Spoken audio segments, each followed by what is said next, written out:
Obviously, the holidays, though, are supposed to be a time about joy and connection, and it just doesn't seem that way sometimes, especially when dealing with family dynamics.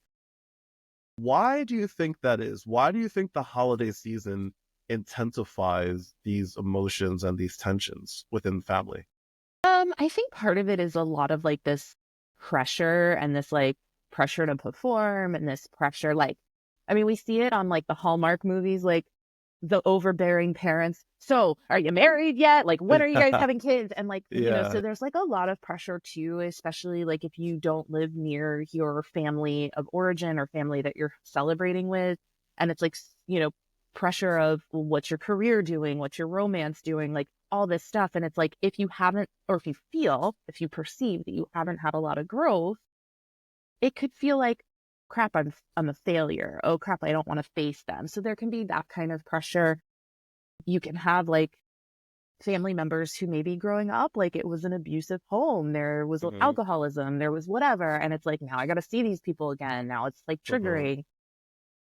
There could be, like abusers from childhood that like maybe Yeah. you haven't seen and nobody knows and you don't want to say anything and you know so there's like lots of like different like weird things, and I say weird but like not weird, but like bring up weird Sure. feelings for you when it comes to the holidays and like seeing family members that you haven't seen in Right. a while or that you see all the time, and it's just now we're jam packed into this house and it's like Hmm. we got to cook and we got to make things on time and we got to do this Hmm. and it's like hustle and bustle.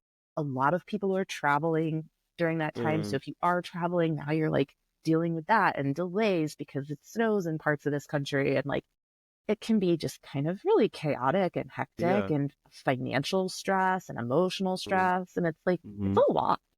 It is a lot. It's a lot coming at many different angles, right? So let's start like about talking about like preparing for something like this, right? So let's Hmm. just say no, that you're going to a family dinner, whether it's Thanksgiving, Christmas, Kwanzaa, Hanukkah, whatever it may be. You're going to a holiday dinner, and you know that there's going to be somebody there in your family that you just either don't get along with or you have a history with, a negative history with.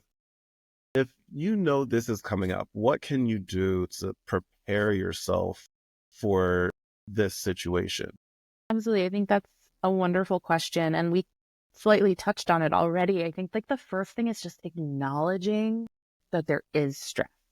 Instead of like, it's fine, everything's fine. No, like normalize this holiday stress. Normalize that people feel overwhelmed because of family dynamics, financial pressures, feelings of loneliness. Like just normalize it, like recognize it, normalize it, and validate those emotions. So I think that that's like the first step, really. Just it's okay not to feel joyful all the time during the holidays. Maybe you lost a parent, maybe you lost a sibling, somebody passed away. Like it's okay to not be like joy to the world. Like it's okay.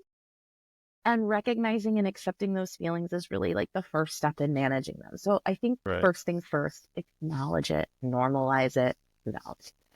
Right.